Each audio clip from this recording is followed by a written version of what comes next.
The world feels different today. A shadow has fallen over us, a quiet that is heavy and unwelcome. Johnathan Joss, our friend, our colleague, a vital part of our Parks and Recreation family, is gone. The reports of a shooting, a violent end to a life so full of warmth and talent, are almost too much to bear.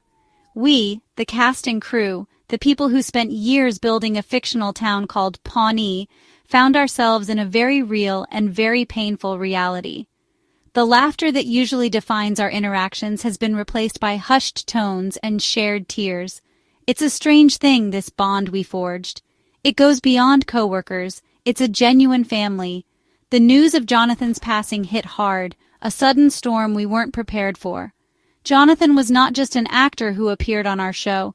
He was a presence, a spirit, someone who brought a unique energy every time he was on set. His contributions were significant, his character memorable, and his friendship cherished. The silence he leaves behind is deafening. The Pawnee family is grieving, and the loss of Johnathan Joss is a wound that will take a long, long time to heal, if it ever truly does. When I first heard, I didn't want to believe it. It felt like a cruel rumor, a mistake. Johnathan Joss, gone, it just didn't compute. My mind immediately went to his smile, his calm demeanor on set, the way he could deliver a line with such perfect timing and understated humor. He was a professional, yes, but also a genuinely good man. The nature of his reported death, a shooting, adds a layer of horror that is hard to comprehend. It's a violent intrusion into the memory of a gentle soul, and it makes the grief sharper, more jagged. I found myself rereading the messages, hoping for a correction, a follow-up saying it was all a terrible misunderstanding. But no such message came. Instead, the confirmation arrived, heavy and final. As I told People magazine, the Parks and Recreation family, we've been texting together about it all day. It's our way of huddling together, seeking warmth in the cold reality of this loss.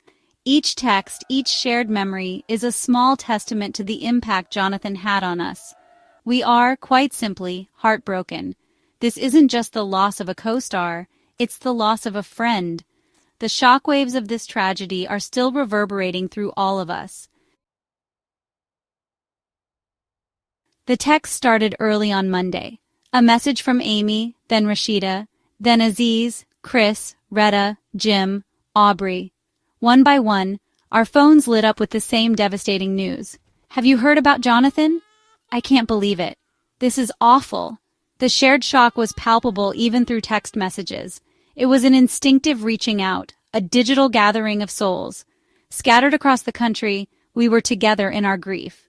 This is what families do. They come together in times of crisis. Our Parks and Recreation group is a family in every sense that matters. Johnathan Joss, for many viewers, was the face of Kenhotate, the respected and often hilariously deadpan leader of the Wamapoke tribe in Pawnee. His character was crucial. Ken was not just a recurring guest star. He was a moral compass, a source of wisdom, and often the calm voice of reason amidst the delightful chaos of Leslie Knope's ambitions and the town's general eccentricities. Jonathan embodied Ken with such authenticity and gravitas, yet he also perfectly understood the comedic undertones of the show. He could deliver a line that was both profound and incredibly funny, a rare skill. His appearances were always a highlight. When Kenhotate was in an episode, you knew there would be a thoughtful counterpoint to whatever madness was unfolding. He represented history, culture, and a perspective that was vital to making Pawnee feel like a real, complex place. Jonathan didn't just play a role, he inhabited it. He brought a depth to Kenhotate that made the character beloved and respected by both the characters within the show and the audience watching at home. His presence enriched our fictional world immeasurably. The character of Kenhotate was a significant one, not just for the narrative of Parks and Recreation, but for what he represented. In a television landscape that sometimes struggles with nuanced portrayals of indigenous characters, Kenhotate, as brought to life by Johnathan Joss, was a figure of dignity, intelligence, and humor. Jonathan imbued him with a quiet strength that commanded respect. He wasn't a caricature. He was a fully realized individual who often got the better of the Pawnee government officials, much to our amusement and their chagrin. His voice was one that needed to be heard. Jonathan's portrayal ensured that Ken was never a punchline, even when the situations were comedic. Instead, he was often the one delivering the punchline, with a perfectly timed, subtle expression that could speak volumes. He navigated the complexities of his character's relationship with the town of Pawnee with incredible skill. He could be stern and unyielding when defending the Wamapokes' interests, yet he could also show moments of warmth and a shared understanding, particularly in his begrudging affection for Leslie Knope's relentless efforts. This balance was key to the character's success and impact. While audiences knew Jonathan Joss as Kenhotate, we, his colleagues, knew the man behind the character, and Jonathan was, simply put, a wonderful human being. On a bustling, sometimes chaotic television set, he was an oasis of calm and professionalism.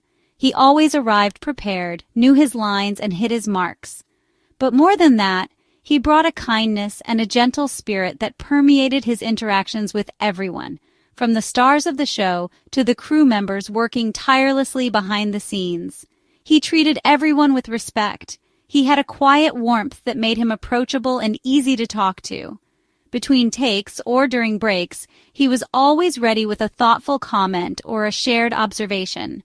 He wasn't one for loud pronouncements or seeking the spotlight off camera. His presence was more understated, yet deeply felt. He possessed a genuine humility that is not always common in our industry. He was there to do his job, to contribute to the story, and he did so with grace and dedication every single time he stepped onto the set. Even in our grief, it's impossible to think of Jonathan without a smile eventually breaking through the sadness. He had a wonderful, often understated sense of humor. While Kenhotate was known for his dry wit, Jonathan himself possessed a warmth that could light up a room, albeit in his own quiet way. He wasn't the boisterous type, but he appreciated a good joke and could deliver a subtle, knowing glance that would have everyone around him chuckling. His laughter was genuine and infectious when it came. There were many moments on set, often during long days or complicated scenes, where his calm demeanor and occasional wry comment would break the tension. He had a way of observing the controlled chaos of a television production with an amused detachment that was endearing. He understood the absurdity of it all at times, and he could share a look that said, "Can you believe we get to do this?" It was this shared understanding, this ability to find humor in the everyday grind, that made working with him such a pleasure. We've been sharing these small, specific memories in our texts, a particular line reading that made everyone crack up. There's an empty chair now, metaphorically speaking, in the Parks and Recreation family room. Jonathan Joss occupied a unique and cherished space within our ensemble, and his absence leaves a void that simply cannot be filled. Each member of our cast and crew brought something special to the show, a particular ingredient that contributed to the overall magic. Jonathan's ingredient was a blend of wisdom, quiet strength, impeccable comedic timing, and genuine warmth. Losing that is like losing a vital color from our palette. The thought of future reunions, of gatherings where we reminisce about our time in Pawnee, will now always be tinged with the sadness of his absence. His presence was a grounding one, a reminder of the deeper, more thoughtful currents that ran beneath the surface of our comedy. He was a link to a different perspective within the show's narrative, and in our off-screen interactions, he was a consistently kind and respectful colleague. That kind of presence is rare, and its loss is keenly felt by all of us who valued him. Though Jonathan Joss has been tragically taken from us, his light, his spirit, and his contributions will endure. His work on Parks and Recreation as Kenhotate is immortalized, a gift he left for all of us to revisit and appreciate.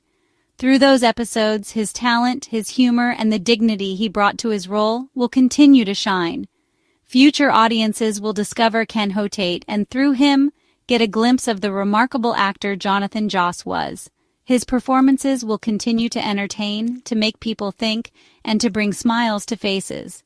Jonathan leaves behind a legacy of kindness, professionalism, and quiet strength in the hearts of those who knew him.